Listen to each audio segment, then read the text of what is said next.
Cublak-cublak suweng-suwengnya tenggang lempeng aku ketunjuk kuda paempong lera-lera sopong biyung delek akeh sir mong delek kopong sir mong delek kopong. Assalamualaikum teman-teman. Halo, apa kabar?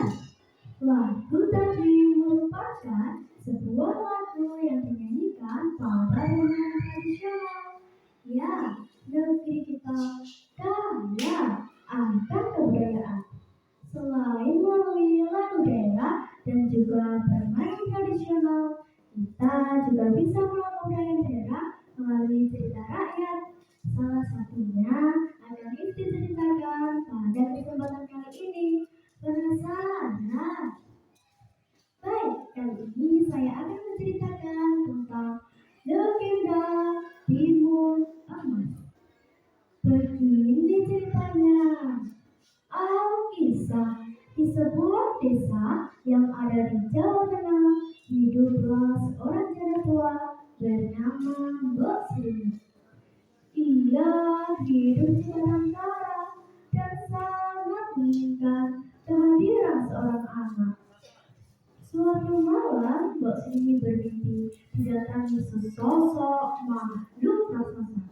Makhluk itu menyuruh Mbok Sri untuk pergi ke hutan dan mengambil sebuah tebusan yang ada di bawah pohon besar. Saat terbangun, Mbok Sri teringat akan mimpinya itu. Ia pun bergegas menuju ke hutan ke tempat yang ditunjukkan oleh raksasa itu. Betapa terkejutnya! Setibanya di tempat itu, Mbok Sri menemukan sebuah tebusan yang berisi sebutir biji timun. Tanpa ia sadari, sesosok makhluk raksasa muncul di hadapan Mbok Sri. Mbok Sri ketakutan. Ampun, Tuan raksasa, jangan makan aku. Aku masih ingin hidup. Aku tidak akan memakanmu janda tua. Bukankah kamu menginginkan kehadiran seorang anak? Lekas tanam biji timun itu. Kelak kamu akan mendapatkan seorang anak perempuan. Tapi ingat, kamu harus menyerahkannya kepadaku saat ia sudah dewasa untuk menjadikan santapanku. Mbok Sri setuju. Mbok Sri pulang dan menanam biji timun itu di ladangnya. 2 bulan kemudian, timun itu tumbuh dengan baik.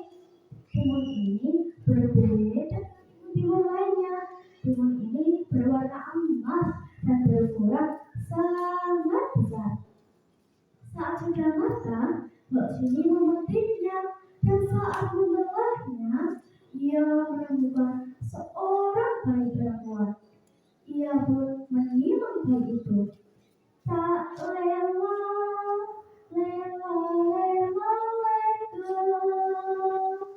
ia merawat dan mendidik timun emas dengan penuh kasih sayang. Hari yang dijanjikan pun tiba. Raksasa itu datang untuk menjemput timun emas. Mbok Sri pun menceritakan semuanya kepada timun emas. Mendengar cerita itu, timun emas bersontak kaget. Ibu tidak mau bersama raksasa itu, Ibu. Ibu sayang sama Ibu. Mbok Sri pun mencari cara agar anaknya bisa selamat dari raksasa itu. Mbok Sri pun menyuruh timun emas untuk berpura-pura sakit. Dengan seperti itu, tentu sang raksasa tidak akan jadi memakannya. Raksasa itu datang. Maaf, Tuan raksasa, anak itu sedang sakit keras. Jika kamu makannya sekarang, tentu dagingnya tidak akan enak.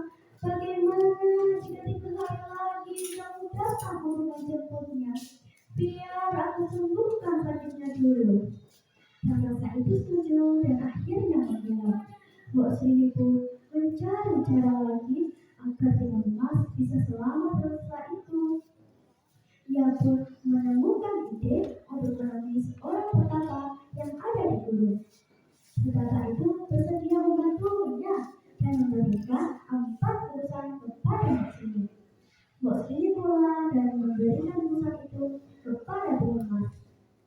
Kira-kira apa yang terjadi selanjutnya ya teman-teman? Ternyata 2 hari kemudian raksasa itu datang untuk menagih janjinya. Melihat emas yang sudah tumbuh dewasa, sang raksasa makin tidak sabar untuk segera memakannya. Namun saat tidak menangkapnya, emas lari dengan sangat cepat. Saat mulai jauh, emas mulai kelelahan. Sementara sang raksasa semakin dekat. Timun Mas pun mengeluarkan bungkusan pertama yang berisi biji timun dan menebarkannya. Dalam sekejap, hutan di sekitarnya berubah menjadi ladang timun yang mengikat tubuh sang raksasa. Tetapi raksasa itu berhasil melepaskannya. Timun Mas pun mengeluarkan bungkusan kedua yang berisi jarum dan menebarkannya. Dalam sekejap, wilayah di sekitarnya berubah menjadi ladang bambu yang tinggi dan runcing. Tetapi lagi-lagi raksasa itu masih lolos. Timun Mas pun mengeluarkan pusat ketiga yang berisi apa ya teman-teman? Ya, betul, yang berisi garam dan menebarkannya. Dalam sekejap, wilayah sekitarnya berubah menjadi lautan yang sangat dalam dan luas. Tetapi raksasa itu berhasil berenang dan lolos dari laut itu. Timun Mas mulai panik karena saat ini bungkusannya hanya sisa satu. Dengan penuh keyakinan, Timun Mas pun mengeluarkan bungkusan terakhir yang berisi terasi dan melemparkannya. Dalam sekejap, wilayah di sekitarnya berubah menjadi danau yang berisi lumpur yang mendidih dan sangat panas. Raksasa itu tenggelam dan mati di danau itu. Timun Mas sangat bersyukur karena saat ini ia sudah selamat dari kejaran dan santapan raksasa itu. Sejak saat itu, Timun Mas dan Mbak Tini pun hidup bahagia. Sekian cerita tentang Timun Mas. Berdasarkan cerita ini, kita dapat mengambil pelajaran bahwa dengan usaha dan doa, pertolongan Tuhan pun akan mengikuti. Jangan mudah menyerah ya teman-teman. Sekian dari Ipi, semoga bermanfaat. Terima kasih. Wassalamualaikum.